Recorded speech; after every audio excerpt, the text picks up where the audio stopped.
Préface de Léo Ferré. La poésie contemporaine ne chante plus, elle rampe. Elle a cependant le privilège de la distinction, elle ne fréquente pas les mots malfamés, elle les ignore. On ne prend les mots qu'avec des gants.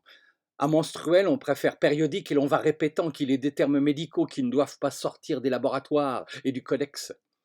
Le snobisme scolaire qui consiste en poésie à n'employer que certains mots déterminés, à la priver de certains autres, qu'ils soient techniques, médicaux, populaires ou argotiques, me fait penser au prestige du rince-doigt et du baise-main. Ce n'est pas le rince-doigt qui fait les mains propres, ni le baise-main qui fait la tendresse. Ce n'est pas le mot qui fait la poésie, mais la poésie qui illustre le mot. Les écrivains qui ont recours à leurs doigts pour savoir s'ils ont leur nombre de pieds ne sont pas des poètes, ce sont des dactylographes. Le poète d'aujourd'hui doit être d'une caste, d'un parti ou du tout Paris. Le poète qui ne se soumet pas est un homme mutilé. La poésie est une clameur, elle doit être entendue comme la musique. Toute poésie destinée à n'être que lue et enfermée dans sa typographie n'est pas finie. Elle ne prend son sexe qu'avec la corde vocale, tout comme le violon prend le sien avec l'archet qui le touche. L'embrigadement est un signe des temps, de notre temps.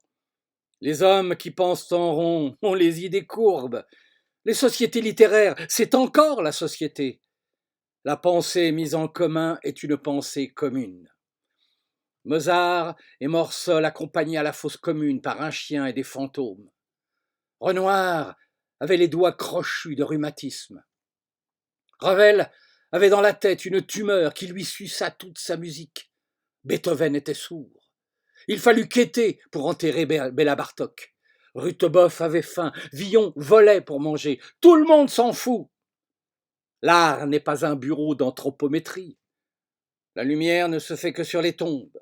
Nous vivons une époque épique et nous n'avons plus rien d'épique. La musique se vend comme le savon à barbe.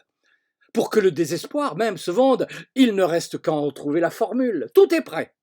Les capitaux, la publicité, la clientèle. Qui donc inventera le désespoir?